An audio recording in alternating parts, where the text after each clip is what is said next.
Hi, good afternoon. My name is Francesco and I'm going to be your student pharmacist today. So today we're going to be talking about your One Touch Verio Flex meter. So in your box you should receive a kit like this. In this kit is going to be everything that's used for the test itself. So you'll have your lancing device. This will be used to puncture your finger later on. You'll have your lancets. They come in a package that's sealed. And they look like this. Set one. You will also have your test strips. Now, you do not want to open the vial up until you are ready to begin testing because you do not want to contaminate the test strips and contaminate the sample. And last but not least, we're going to have your One Touch Verio Flex meter that will display your blood glucose meter right here on the screen. So, the first thing we're going to begin with is your lancing device. Now, there are a couple of features on here that we should talk about before we begin with it. This white button right here will be used to puncture your finger later on. So once you hear it click, cock this back. You should hear a sound like this. That means that your device is working and the spring will poke the needle into your finger, which will cause it to bleed, and you can get your reading. On the bottom is going to be your depth setting. It's numbered from 1 to 7, and this is how far you want the needle to go in so you can get your sample to come out. Now, you should start at 1 rather than starting at 7 because it's always easier to move up than to go down. So to use your lancing device, you want to rotate the cap, take the cap off, put it to the side. In the blue hole right here, you're going to want to grab your lancet, take it, put it in the hole. You should hear it click. Once you hear the click, you want to screw off the safety cap. Put the safety cap on the side for later because it will be used to throw away your lancet. You want to put the cap back on for the lancet device. Make sure it's cocked back and ready to go. And your device is all set and primed for use. Make sure to adjust your depth setting accordingly. Now, let's talk about your One Touch Verio Flex meter. So, there are a few ways that you can turn this meter on. The first way is just by holding the OK button. Now your meter is on and primed and ready for use. Another way that you could do this is by putting a test strip into the test strip port at the top. However, I do not recommend this just because, again, you do not want to contaminate your test strips by opening the vial up too early. Now, this meter will actually track your blood glucose ratings, so you would want to set the date and time on this. To do that, you want to hold the down button and the OK button. That'll bring up a menu like this. The blinking number indicates which one you're actually on, so you would use your up and down arrows to set the time accordingly. My time is already set, so I'm just going to click through it.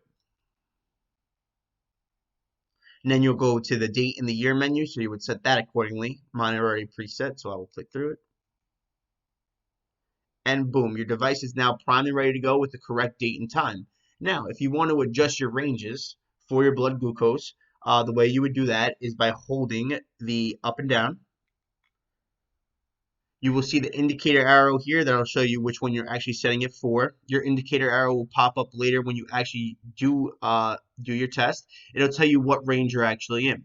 So if you're in the blue range, that means you're kind of low on your blood glucose. If you're in the green range, that means you're in a good range. If you're in the red range, your blood glucose is a little high. Now, you have to understand that this meter does not take meals and exercise and all that into determination. So if you are exercising or eating right before you actually do take your reading, just take that into consideration. I'll just click through it. Okay, now your device is primed and ready to go. So what you would want to do now is take out a test strip.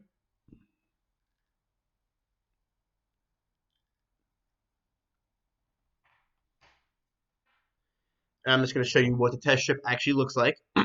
So this is what the test strip is going to look like. You have the silver prongs in the bottom, and the gold side should always be facing you. So if I was putting it in, it would be like this. See, as the back is white. Just for demonstration purposes, I'm going to show you. So the silver prong should be facing down, the gold side should be facing you, and the channel at the top is where the blood is going to go device. Now, before you begin testing, you always want to wash your hands. You want to wash your hands thoroughly with soap and water to make sure you do not contaminate the sample so you get an accurately reading on your blood glucose reading. So, what you're going to do is you're going to find a nice spot on the side of your finger and you're going to puncture a hole with your device like so. You would hear the noise of the spring go like this. That will create the puncture and your finger might have a small little drop of blood on it. What you would want to do now is massage your finger until you get a round circular drop of blood that is ready to be tested. If your blood smears or if it runs, then what you're going to want to do is either wipe the spot away and try it again and try to get that red circle, or just pick a different finger and try a different testing site. Now, with your device primed, you're going to want to put the test strip in, and you should get this little blood icon flashing. That means that your device is ready to go and you're ready to figure out your blood glucose reading. So you would hold your device at an angle to the spot. The channel will suck the blood in. Your device will count down from 5 to 1, and you will have your blood glucose reading on the thing. Now, that reading is just the glucose concentration in your blood. And obviously, if you eat a meal, it could spike it up. If you don't eat for a whole day, it could spike it down. That's why you should always find a good time to do this reading. You shouldn't really do it right after meals. Now, one more thing that comes with your device is the control solution. The control solution is just to see if your device and your test strips are working right. The control solution is sold separately from everything else in your kit. It's going to come in a little vial. So when you do get your control solution, the day that you are going to use it, you want to write the expiration date on the bottle. It's going to be 6 months from that date. So what you're going to want to do is take the cap off of the vial. You're going to want to discard the first drop, wipe it down with sanitized tissue or alcohol swab.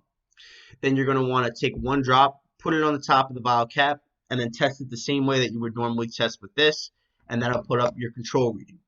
On the box with the control stuff, it will tell you like what a good control reading actually is. So now to dispose of everything, what you're going to want to do is you're going to want to follow your state's protocol guidelines on how to dispose this hazardous material.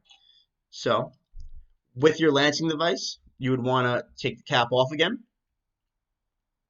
And the ejector button is this one at the bottom. Now, it is going to shoot out fast if you push it up too quick. So you want to get a long surface. So you could push it out, as so. And once it's out, grab your safety cap that we had before, put it in here, and your lancet device is now ready to be disposed. Your test strip you would want to just discard into a hazardous waste bin as you would with the lancet device. Now, the reason why we are going to eject on a long surface is because we want to keep it away from falling on the floor for small children or animals, because pets could get it very easily. So now that we are done, you should know how to use your blood glucose meter, and thank you.